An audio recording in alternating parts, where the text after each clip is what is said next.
Can we expect a kinder Shark Tank in the future?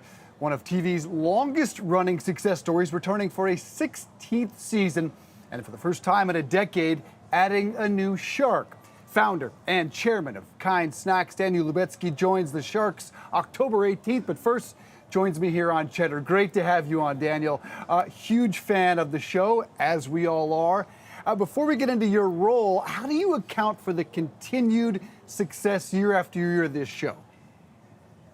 I think they cracked the code on understanding what it is that will allow them to entertain and educate at the same time and keep families wrapped up together. Like, I watch it with my kids. Sometimes my mom joins us, can be generations. And it's just a very, very entertaining mode to create curiosity, to teach people about entrepreneurship. There's a lot of positive tension. It doesn't punch below the belt.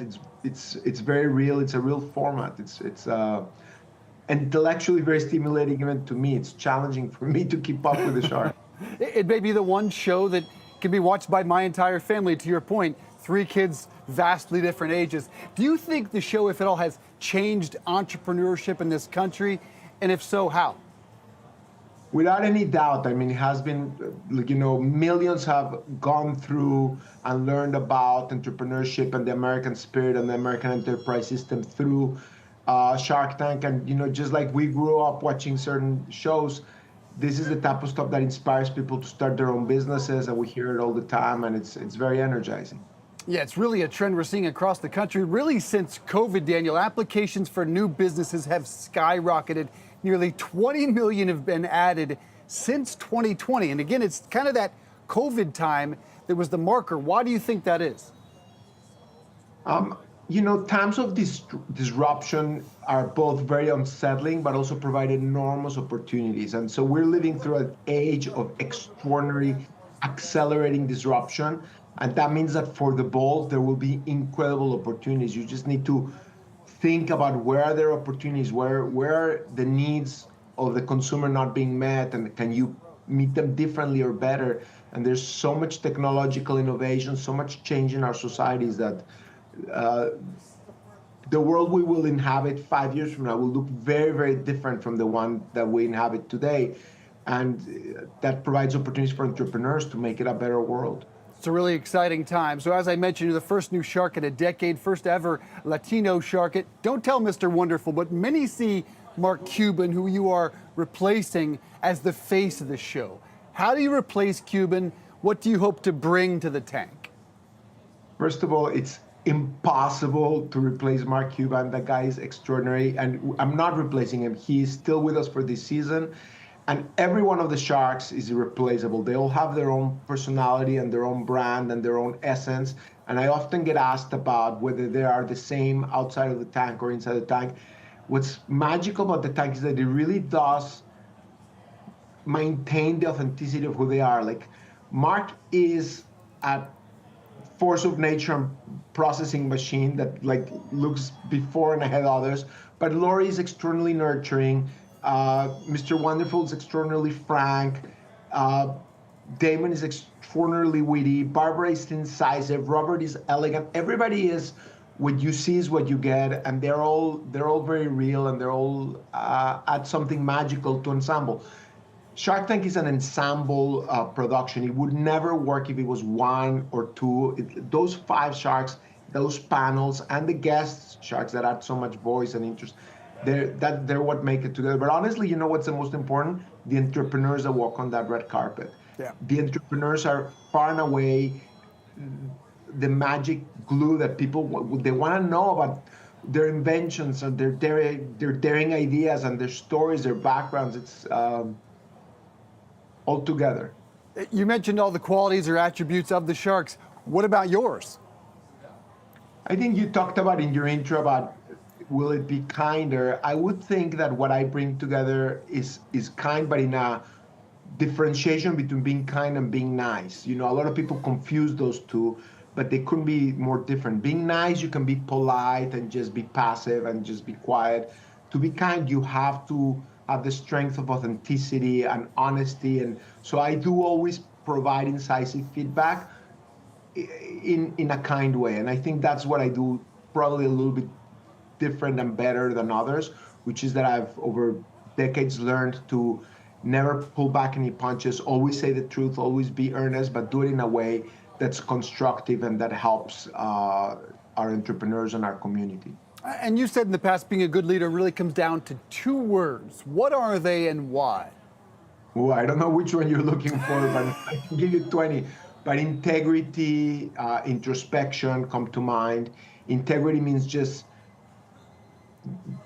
the definition of a mensch, like do what's right even when people are not watching, like just always do the right thing. In my opinion, it pays off. And my style of entrepreneur that I want to invest in are people that when things are going wrong, I want to be by their side because they have that integrity, they have those values, and I want to stick around with them to help them get through their challenges. Because every entrepreneur is going to have some challenges. And then introspection, I think, is really important, more so today than ever, because with all the social media algorithms telling us how smart we are because they validate and affirm everything we think, they're only feeding us more of the same. We tend to think that we're magical and that we have all the answers, and we don't. So being a critical thinker and being, able to be self-reflective and to criticize yourself and say, how could I do better? What did I do wrong?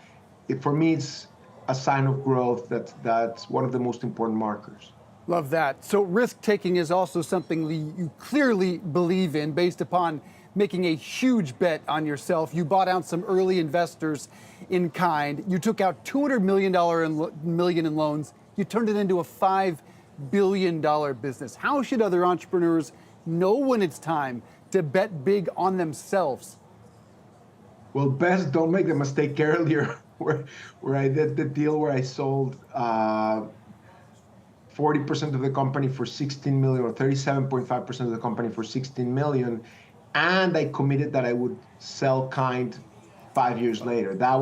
I gave my destiny to my investors. That was wrong. I should have maintained the right. It's my company. I found that I should have not given my investors the right to sell my company. Once I was in that situation and I saw that there was a bright future ahead, I did take the risk that you described, but it was a calculated risk. I got a sense, I understood where we're heading. I did have a lot of sleepless nights for years, but it was a calculated risk because I knew that we had something magical, and it was just the first inning, not the ninth inning, and the rest is history. And maybe that goes hand in hand with this, because you also embrace rather than run away from your failures. Why is that? How should other entrepreneurs look upon their setbacks? Yeah, I firmly believe that mistakes teach you more than getting it right, because if you're getting it right, you don't know how to course correct. You're just doing it, but it might be that you're just lucky or that something else is going right, but you're doing something wrong, you don't know. When you make mistakes, you know it, and as long as you're being self-reflective, then you can draw enormous lessons.